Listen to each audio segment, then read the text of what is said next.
Innal hamdalillah nahmaduhu wa nasta'inu wa nastaghfir wa na'udzu billahi min sururi anfusina wa min sayyiati a'malina may yahdihillahu fala mudhillalah wa may yudlil fala hadiyalah. Asyhadu an la ilaha illallah wahdahu la syarikalah wa asyhadu anna Muhammad abduhu wa rasuluh la nabiyya ba'da. Allahumma sholli ala sayyidina Muhammad wa ala ali sayyidina Muhammad.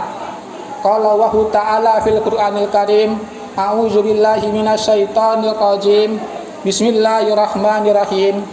Ya ayyuhallazina amanu ittaqullaha haqqa tuqatih wa la tamutunna illa wa antum muslimun.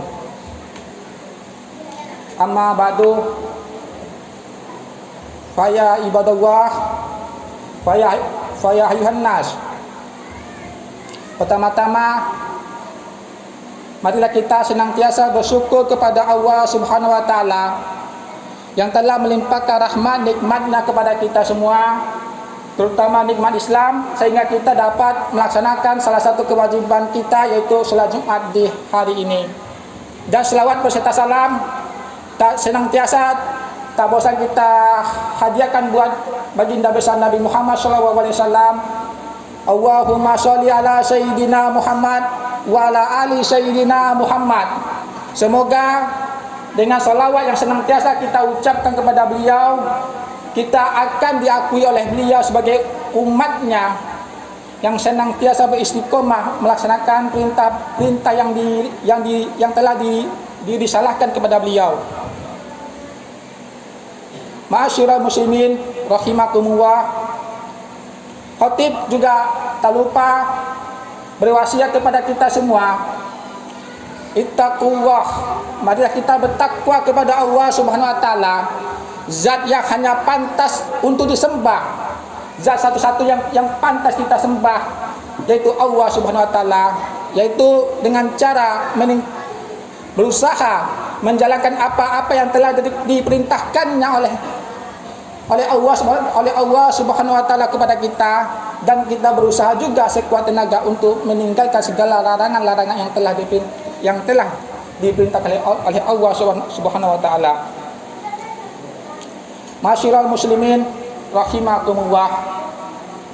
3 hari yang lalu kita umat Islam telah melaksanakan salah satu hari raya terbesar bagi kita semua, yaitu hari raya Kurban. Hari raya Idul Adha.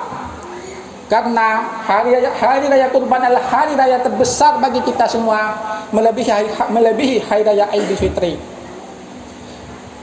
Di hari raya Kurban ada 3 perintah besar.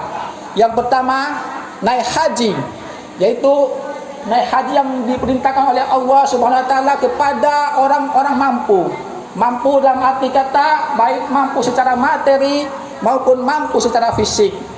Sehingga bagi kita yang mampu dan sanggup untuk melaksanakannya, maka laksanakan ibadah haji tersebut.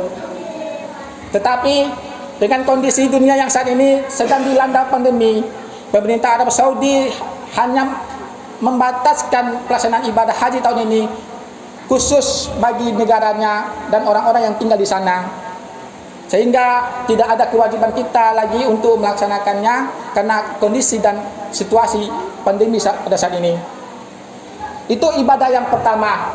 Ibadah yang kedua yaitu ibadah melaksanakan kurban.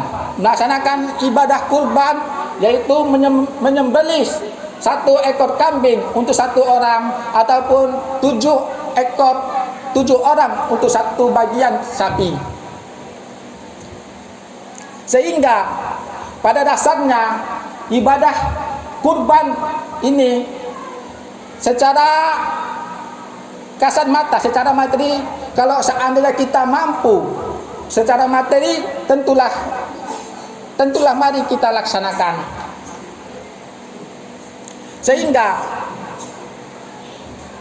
kurban itu adalah salah satu bentuk syukur, yang bentuk syukur kita kepada Allah Subhanahu wa taala yang diperintahkan mulai 10 Zulhijjah masuk 3 hari setelahnya, 11, 12 dan 13, dan hari ini adalah hari 13 Zulhijjah, yaitu hari terakhirnya hari tasyrik, ataupun orang sering menyebutnya hari terakhirnya pemotongan kurban. Andai kata ada kelapangan rezeki, ada kelapangan kelonggaran kita untuk bisa melaksanakan ibadah kurban, maka hari inilah kesempatan terakhirnya, yaitu pada tanggal 13 Zulhijjah ini. Ibadah kurban adalah salah satu bentuk syukur kita. Sebagaimana Allah berfirman dalam surah Al-Kautsar, "Fasholli li rabbika wanhar." Dan laksanakan salat dan berkurbanlah karena ibadah kepada Allah Subhanahu wa taala. Allah Subhanahu wa taala telah memberi kita rezeki yang banyak, yang tak dapat dihitung dengan angka-angka, sehingga sungguh sangat pantaslah bagi kita untuk berkurban kepada Allah Subhanahu wa taala.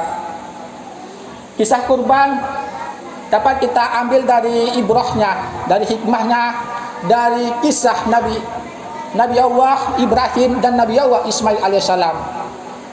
Tatkala Nabi Ibrahim bermimpi untuk menyembelihkan anaknya, maka sungguh itu sangat memberatkan hati kita semua. Tetapi itu adalah perintah Allah. Itu adalah Allah yang meminta. Maka tatkala perintah itu diperintahkan oleh Allah melalui mimpi, maka Nabi Ibrahim dengan bijaknya, dengan tegasnya melaksanakan perintah tersebut untuk menyembelih putranya Nabi Ismail alaihissalam. Dan seketika itu pula Nabi Ibrahim berdiskusi kepada anaknya Nabi Ismail alaihissalam, "Ya anakku, aku telah bermimpi bahwa Allah menyuruh untuk menyembelihkanmu. Bagaimana pendapatmu ya anakku, ya bunaya?" Nabi Ismail menjawab, kalau itu perintah Allah Subhanahu wa taala, maka laksanakanlah ayahku, karena sungguh nanti engkau akan mendapatkan aku termasuk orang-orang yang sabar. Jadi ibrah atau hikmah tersebut, Nabi Ibrahim telah sukses, telah mampu, telah hatam, telah lulus untuk melaksanakan perintah-perintah Allah, sehingga dia rela mengorbankan anaknya atas keikhlasan dan ketulusan Nabi Ibrahim dan Nabi Ismail alaihissalam. Allah Subhanahu wa taala mengganti Nabi Ismail dengan seekor dibas atau seekor domba untuk disembelihkan.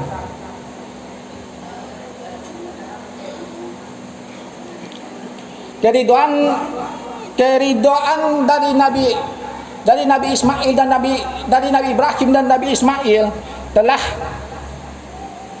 telah menjadi salah satu pelajaran bagi kita semua, bahwa ketika Allah memberi perintah untuk menegakkan agama Islam, maka kita dengan seyogyanya, dengan seharusnya melaksanakan perintah tersebut tanpa tanda tanya apapun, kita laksanakan, karena agama ini adalah agama yang didirikan dengan penuh pengorbanan, agama yang didirikan dengan penuh perjuangan, bukan agama yang disiarkan dengan bersenang-senang ataupun dengan mudah, tapi penuh pengorbanan. Allah Subhanahu wa taala berfirman, "A'udzubillahi minasyaitonirrajim. Bismillahirrahmanirrahim. Wallazi sabaru abti'a wajhi rabbihim wa aqamus sholata wa anfaqu mimma razaqhum sirra wa alaniyatan wa yadruna bil hasanatil sayyiati ulaika lahum uqbal dar." Dan orang-orang yang sabar karena mencari keridhaan Allah dan mendirikan sholat, menafkahkan rezeki yang telah kami berikan kepada mereka secara sembunyi-sembunyi ataupun terang-terang, menolak kejahatan dengan kebaikan, orang-orang itulah yang mendapat tempat kesudahan yang baik. Jadi masyarakat muslimin rahimakumullah, kalau kita berkorban, kalau kita mengorbankan sedikit harta kita di jalan Allah Subhanahu wa taala hanya mengharap ridhonya Allah, maka tak lain tak bukan tempatnya adalah kesudahan tempat yang baik, yaitu tempat yang sangat kita rindukan semua itu ialah jannah, Jannatul Darussalam, tempat kampung halaman kita semua, yaitu kampung surganya Allah Subhanahu wa taala. Hikmah dari kisah Nabi Ibrahim dan Nabi Ismail alaihissalam adalah mereka mencintai Allah di atas segala-galanya. Mereka mencintai Allah di atas anak. Mereka mencintai Allah di atas harta. Mereka mencintai Allah di atas semuanya, karena yang paling dicintai adalah Allah Subhanahu wa taala.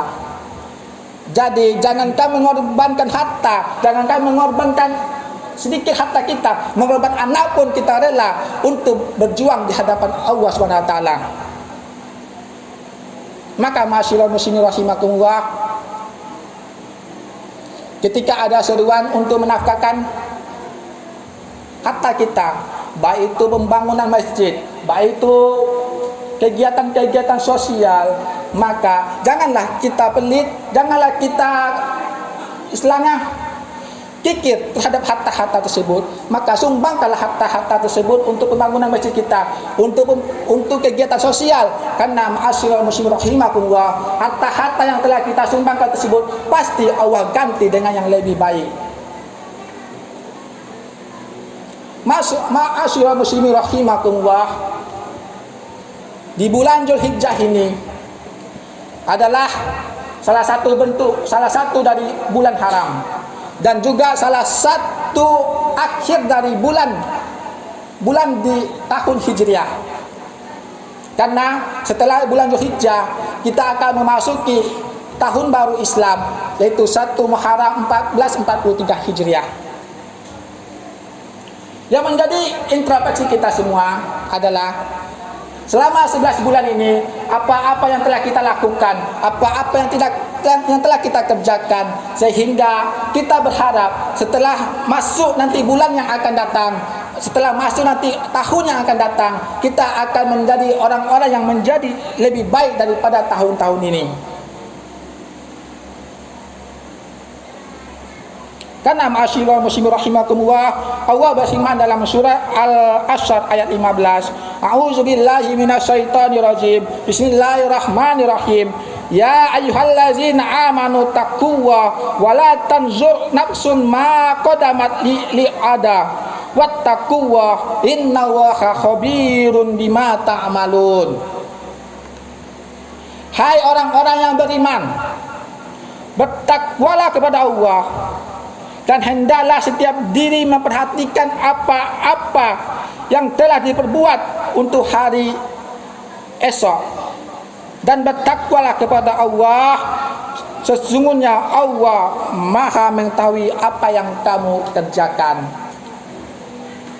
Kita diwajibkan oleh Allah Subhanahu wa taala senantiasa menghitung, senantiasa menghisap apa-apa yang telah kita perbuat selama 11 bulan yang lalu. Apa-apa yang telah kita buat, yang kita kerjakan, apakah yang kita kerjakan itu termasuk perbuatan dosa ataupun perbuatan baik.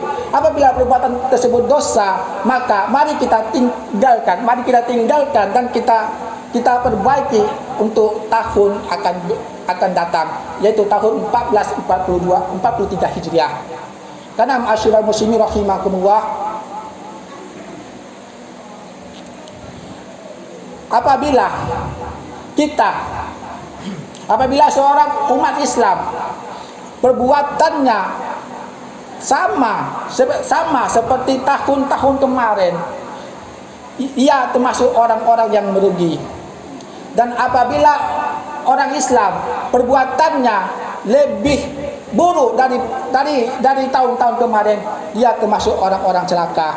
Dan apabila orang Islam perbuatannya jauh lebih baik daripada tahun-tahun kemarin, maka ialah termasuk orang-orang yang sangat beruntung.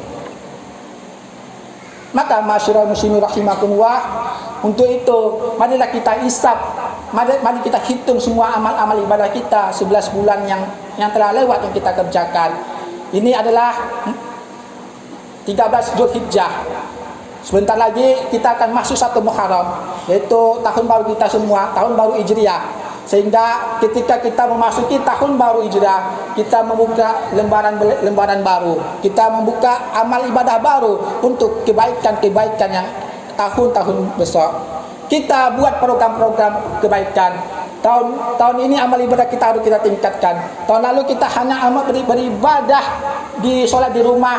Tahun besok kita berusaha untuk senantiasa solat ibadah di masjid yang kita cintai ini.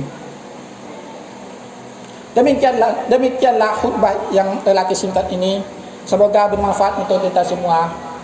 Barakallahu li wa lakum fil Qur'anil azim wa nafa'ani wa iyyakum bima fiha minal ayati wa zikril hakim wa taqabbal minni wa minkum tilawatahu innahu was-sami'ul alim. Allahumma shalli ala sayyidina Muhammad wa ala alihi wa sahbihi wa sallam radhiyallahu ta'ala